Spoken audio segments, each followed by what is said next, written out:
Mga kababayan, muli po, bibigyan ho namin ulit kayo, mga Boss Chief Amo, sir, no? Kasi papalapit na po ng papalapit ang ang impeachment, mga kababayan, kay Inday Sara Duterte. Baka kasi marami tayong mga kababayan na hindi alam, bakit ba ini-impeach yan? Pinupolitika, ganito, ganyan. Oh, di ba? Bakit ba ini-impeach yan? Hindi pala alam yung about sa confidential funds. Hindi pala alam na nagsumite yung Office of the Vice President at Department of Education ng libu-libong mga gawa nilang resibo. Tapos hindi nila maipaliwanag. Isa yun. O eto naman, may mga bribery, merong pagbabanta sa buhay ni Romualdez, ni Pangulong Bongbong Marcos at ni Inday Sara Duterte. Ito naman ni FL Lisa. Balik tanaw lang tayo, mga kababayan. BBM, pinapabayaan lang si Martin. Merong bintang dito ang ating vice-presidente. No? Kay Martin Romualdez naman to. Una ho, mga kababayan, wala naman din maipakitang ebidensya. Ganun at ganun lang din ho, mga bossing. No? Paulit-ulit lang po. Yung style ho ng mga DDS, mga kababayan, sabihin mo na sabihin yan, okay lang. Nasan niya ebidensya natin? Basta sabihin mo yan, maniniwala yung mga DDS na yan. Kaso problema nila, hindi ho lahat DDS na madaling mapaniwala ho. O, basahin ko to ha. BBM, pinapabayaan lang si Martin Romualdez. Presidente ka, may speaker ka na involved sa bribery. Wait lang. Ang alam ko, nadawit o idinadawit o nababanggit na pangalan doon sa bribery po ang Inday Sara Duterte. Naalala nyo yung white envelope na may laman na 25 to 50,000 daw ho, mga kababayan? Ngayon, parang ipinapasa ni Inday Sara Duterte. Samantalang yung kanya, may nagsasalita pong tao. May nagpapakita ng envelope na itinago talaga niya para maging ebidensya. Pero dito, kay Martin Romualdez, wala. Nganga lang po. Bunganga lang po, mga kababayan. Style Maharlika, no? Presidente yung Maharlika. Diba sabi nun, lagot kayo. Etong FL Lisa nyo, First Lady Lisa nyo, no, nakakulong dito sa Estados Unidos. Ni wala pong maipakita na nakahawak ng ganun. Eto naman pong mga kulaong na mga DDS, mga kababayan, pupunta dito, magyayabang. Nasa na? Nakauwi na ba si Lisa Marcos? Samantalang araw-araw ho, mga bossing, doon sa page ni First Lady at sa page ni Pangulong Bongbong Marcos, araw-araw mo makikita yung picture at mga video. Mga nagpapaniwala ho. Sasabihin pa ng mga DDS, naku, ayan, may sakit ang anyong Pangulo. Isinugod sa ospital, sa Antipolo ang inyong Pangulo. Gumaganon pa ho. Balita, Nino, nung nasa Amerika, sila nasa Pilipinas, walang alam. No, nagpapapaniwala. Sila mismong nasa Pilipinas, walang maipakita. Di ba? Sa dami ng tao na nandoon, walang nagpicture man lang.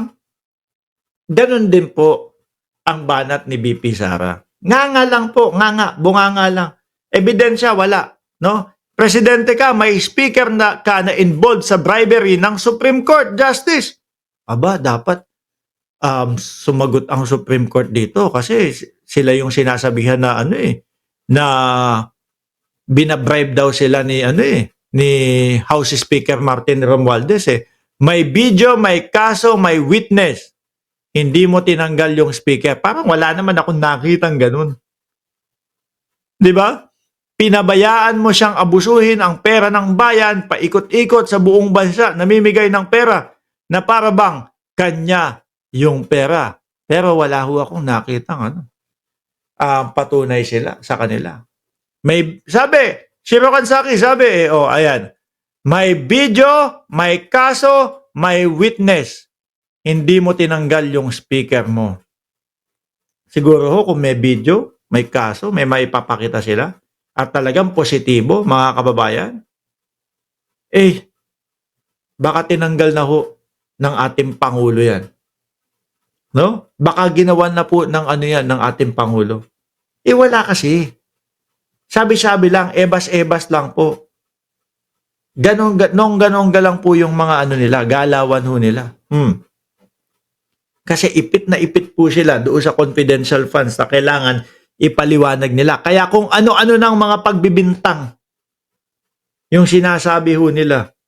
Kaya umabot na din po sa punto na ang Vice Presidente, mga kababayan, nakapagbanta sa buhay ni Martin Romualdez, ni Lisa Marcos, at ni Pangulong Bongbong Marcos. Diba? Stress na yung utak. Sama mo na dyan, yung talagang sa dami ng iniisip, pati po yung libingan ng dating Pangulong Marcos Sr. gusto hukayin at itapon daw po yung labi ng dating Pangulo doon sa West Philippine Sea. Yung tipo bang parang araw-araw na lang ho, mga kababayan, ang tumatakbo sa isipan ni Vice Presidente putulin yung ulo ng presidente. Nakita ko yung bata, inihingi yung kanyang relo, hindi niya binigay. Parang gusto kong putulin yung kanyang ulo. Yung ganun ho, mga kababayan. Diba? Ay, nako. At tingin ko lahat yan ay madidiscuss at mapag-uusapan doon sa sa impeachment. Malapit na ho yan, no? Malapit na po. Pagkatapos ng SONA ni Presidente Bongbong Marcos. Sabi ni Everest, Mark, stress na ang utak? May utak pa ba yung ganyang klaseng tao? Pati puso parang wala na. Hindi ko ho kayo masisisi kasi parang ganyan nga ho. Diba?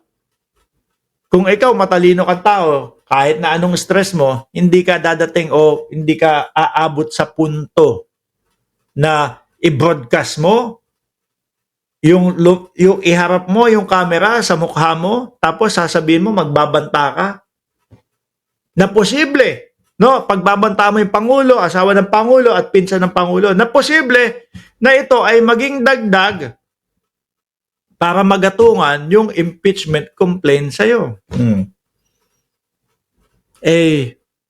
Di ba hindi? Kung matalino ka, kahit na anong stress mo, aanohin mo yun pipigilan mong sabihin yung mga ganun kaya lang, wala ho, mga kababayan. Tapos ayan, ang pang-resolba nila doon sa kanilang mga problema, dagdag problema lang din ho, kundi ang pagbibintang. Di ho ba? Paano ho, mga kababayan, mga boss chief amo sir, 1,500 viewers kanina. Magpapaalam na muna ako. Matutulog naman ako. Ano po, magkita-kita po tayo mamayang gabi sa panibagong live natin. Maraming salamat and God bless po sa ating lahat.